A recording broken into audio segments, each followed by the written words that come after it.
Our research project was on the Senshin Buddhist Temple located at 1311 West 37th Street, about 5 minutes away from USC.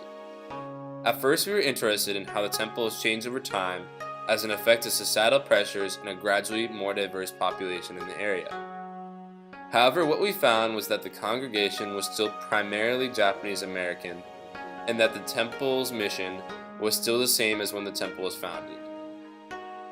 What we were most fascinated by after our initial visit was the diversity of activities and programs the temple did to preserve the culture of the Japanese Americans that attended. We combine this with how Japanese American internment and anti-Semitism has inevitably shaped the temple to form our research question. Our research question is, throughout history, what measures has the Senshin Buddhist Temple taken to preserve the culture of the Japanese American community? Our research methodology revolved around 3 areas of information.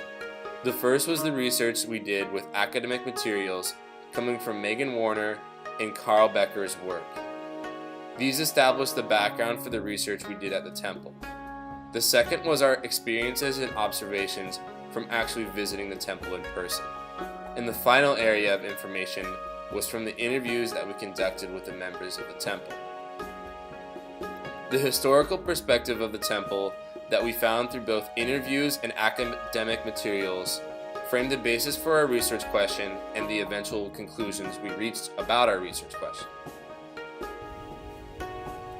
The Senshin Buddhist Temple was made in 1951 and belongs to the Jodo Shinshu sect or Pure Land school of Mahayana Buddhism. This temple is part of the Buddhist Churches of America, a group of 60 temples in the United States headquartered in San Francisco. Before 1951, the church was originally a Japanese language Sunday school called Senshin Gaikun. This temple taught many young children about Japanese culture and language. When World War II began, the school was boarded up, and many Japanese Americans were forcibly taken from their homes and put into prison camps for the duration of the war. Once the war was completed, they returned to their homes to find that many of their belongings had been stolen by people or their property had been seized by the government. Many were without a home. Megan Warner, in her paper Shibui, Japanese Chic in Post-World War II American Modernism, states that many new centers popped up providing food, shelter, and monetary help for many Japanese Americans returning from internment. The Senshin Gaikun followed this trend. This educational center converted into a hostel from 1945 to 1947 for returning families that lost their homes to stay in until they could find a permanent place to reside. One of the students of the Gaikun, Kishoro Takunaga, taught Japanese language to the people staying at the hostel there and ultimately started up religious programs for them. Eventually, people that weren't even staying at the Gaikun started coming from nearby for the religious service. So many people started coming that in 1951, the Gaikun became a place of worship and officially started calling itself the Senshin Buddhist Church. The place of worship was originally called a church instead of a temple so as to escape criticism from white Christian Americans. Carl Becker, in his work Japanese Pure Land Buddhism in Christian America, describes how many Japanese places of worship across the US actually call themselves churches so as to fit into Christian America, especially after World War II. Many white Americans harbored ill feelings towards the Japanese as they blamed them for the Pearl Harbor attacks. Although anti-Japanese sentiment never fully died down, it did slowly subside. As it did so, the Senshin Buddhist Church sought to preserve Japanese culture. They did so by creating the first American taiko group.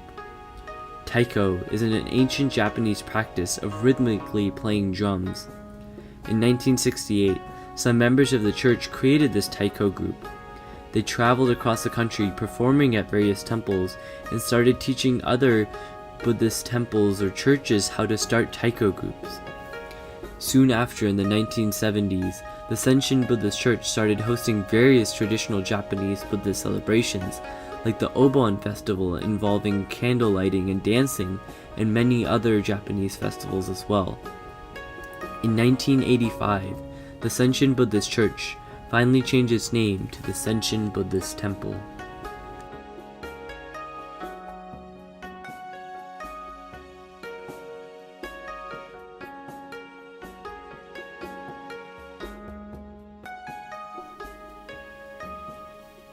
From the breathtaking shrine to the welcoming faces, our visit at the Senshin Buddhist Temple truly reflected not only the temple's values, but also the values of Buddhism.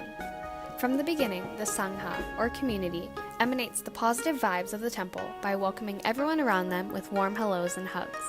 Despite sticking out of the crowd as students who weren't Japanese and sat in the back, elders would turn around and talk to us about the latest USC game. After admiring the temple's extravagant shrine and speaking to a couple of people in the Senshin Sangha, the service began with a meditation. Meditation is a significant practice in Buddhism, for it encourages those to focus on their breath and to be present in the moment.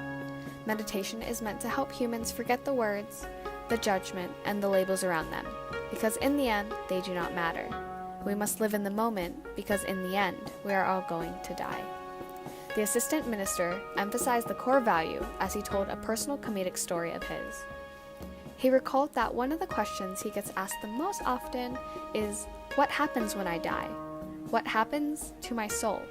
But as a follower and preacher of Buddhism, right when he gets asked that question, he knows that the person does not truly understand Buddhism as a religion.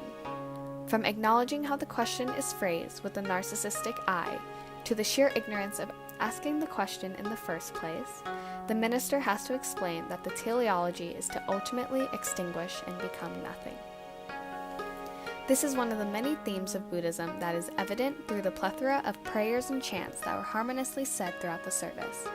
The prayers mention the importance of conforming to the Dharma, or teachings of Buddha as a Sangha. From embracing the fact that the Atman, or soul, does not exist to how we must live an ethical life following the Eightfold Path and ultimately become bodhisattvas.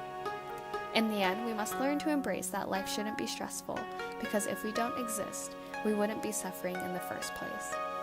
Following the minister's wise words, the group left the temple with a new perspective and fulfilled curiosity.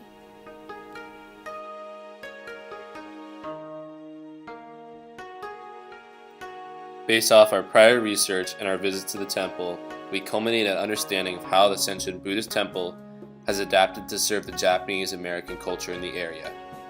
It is clear that the primary purpose of the temple is not to be a place of worship, but a community for the Japanese Americans.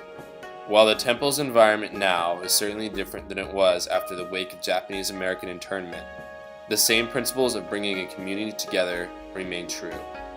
While the Senshin Buddhist Temple has always provided a strong sense of Japanese American heritage, it has evolved from the oppression of Japanese Americans after internment to integrating with a more diverse community as a whole. In an attempt to gain more insight into the changes of the temple, we first interviewed Johnny Morry, a 68-year-old member who has been coming to the temple for the past 65 years. Johnny shared how the temple arose out of an anti-Japanese sentiment after the war, and because the Japanese American community in the area needed a meeting spot. Johnny then explains how the temple served as a place for the community to gather following the wake of Japanese internment. I guess personally, physically, it used to be a house here on the corner, and it used to be the social hall that's right across the courtyard. That was built, I think, in 1937. But this particular institution actually started as a Japanese language school, a couple of blocks down. And then more and more people started to live in this particular area, neighborhood, because the Betsuin, or the head temple for Southern California, is located in downtown Los Angeles on 1st Street in Venice, just a little bit east of the city hall, so to speak. So this thing was established, that hall over there was established in 1937. And then the war years came up in the 40s. And then everybody had to evacuate that was Japanese American, right? So then when that happened, then people considered this to be like a community gathering place. So after the war, after everybody was put into concentration camps, relocation camps, and as they were returning, they kind of settled in this neighborhood. And actually there were laws against Asians to own property. Right. So you guys need to look up immigration laws and stuff like that in terms of all these things, which negative situations. This neighborhood was one of the few neighborhoods in which accepted not only Japanese Americans but other minorities to live in this particular area. So anyway, so they pretty much migrated around back into this particular area. So they were allowed to live in this particular neighborhood. So that's why this particular temple was established. So physically it has changed into this particular complex that we have here. As Johnny explained, the temple was formed out of a need for a strong community in the face of oppression. This gave way to many measures that I explained earlier, such as calling the temple a church to fit in with Christian America. Furthermore, many of the temple's prominent cultural activities had not yet started yet, such as taco. In contrast with a long-term member of the temple, the next person we interviewed was Reverend Fukumoto, who has been the minister of the temple since 2013. Fukumoto gave good insight into the population of the temple. So basically, majority of our temple members are Japanese Americans. So our temple is one of the places that Japanese American community can have their activities over here. So gagaku, Japanese court music, and Japanese court dancing group over here. And yeah, so and ceramic, Japanese ceramic class here too. So. The temple has maintained the same mission of serving the Japanese Americans that it started off with. The difference is as anti-Japanese sentiment faded, the temple became more strongly involved with cultural Japanese events. Fukumoto explains these Japanese activities. Every Sunday we have a service, and occasionally we have the Japanese cultural event like a mochitsuki, mochi rice cake found in the end of the year, and the obon summer Japan's summer festival. So we do that kind of activities, and also we have the taiko.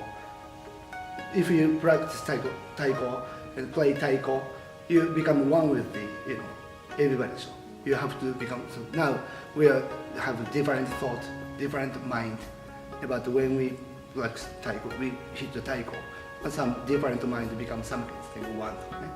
This kind. The long list of cultural activities that Fukumoto described demonstrates that the temple is driven to maintaining traditional Japanese heritage, as its members are primarily Japanese.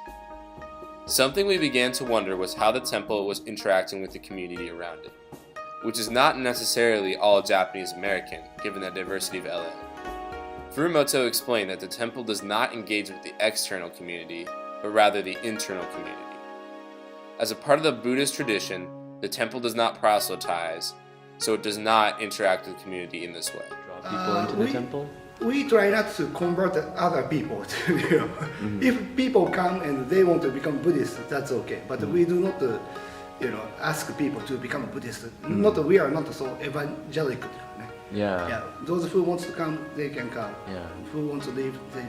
No, our way is if we do enriching more to take care of members, and if the member become more interesting, their friend will come. So enriching is outreaching. Okay. That way we do, yeah. Okay. Furthermore, the temple does not even do community volunteering programs, as many other places of worship do.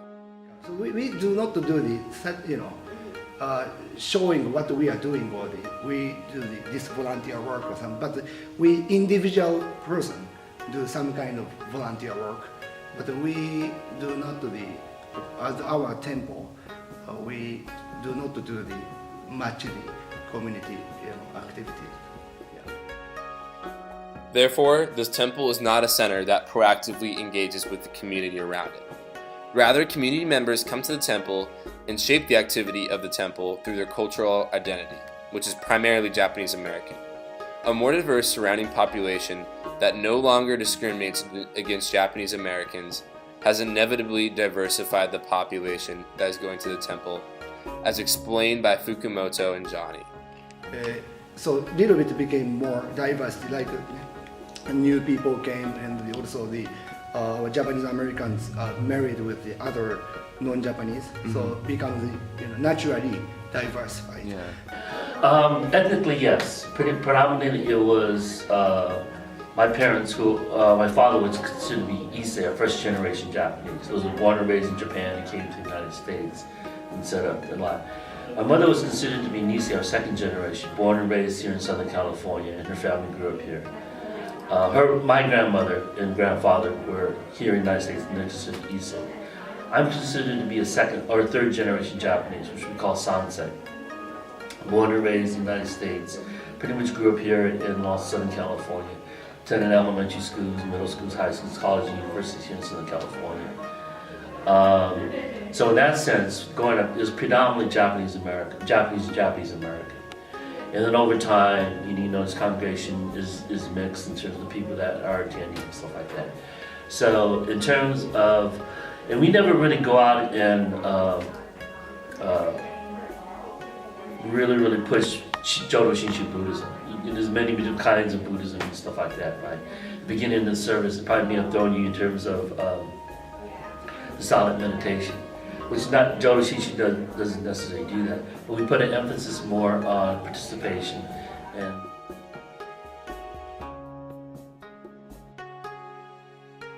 From 2 interviews, we received 2 quite different and still sincere accounts of what it is like to be a part of the Senshin Sangha. Johnny Morry grew up with this temple as a part of his identity since he was a young boy. He may be one of the longest attending members there today. In a way, it seems that Johnny, the temple, and Buddhism in Los Angeles aged in parallel, growing and changing with each year. Johnny explained to us how the temple has influenced his life and family through 3 generations, which is practically unheard of for many minority families and congregations in Los Angeles. He spoke with great nostalgia of being part of the Sangha in his youth and spoke proudly of his continued involvement. As soon as we arrived at the temple on our first day, he was the first member to greet us and show us where to go. He was obviously happy to see interested newcomers in the temple, which encourages visitors of all sorts. On the other hand, we have Reverend Ryuta Fukumoto, the current head minister of the Senshin Temple, who gave us a modern commentary on the temple's mission and state in LA today. Contrary to Johnny, Fukumoto has only been with the temple for 4 years. Of course, their experiences with the temple have been very different, but they both echoed similar sentiments about the temple's maturation since its inception and since they've been members. Both men reminded us that community is central to their temple, and it has evolved to serve the needs of its Sangha throughout its life. Fukumoto emphasized that their congregation focuses more on in-reach than outreach. They want to ensure that their Sangha has all of the resources they need to be happy and connected. From one side, we received a very personal account of how growing up in the Senshin Temple shaped a man's life and spirituality. On the other, we received a detailed narrative of where the temple lies now in a Buddhist community of America. On all sides, it is obvious that the Senshin Buddhist Temple has always been and will continue to be an integral part of the Japanese and Buddhist communities in Los Angeles.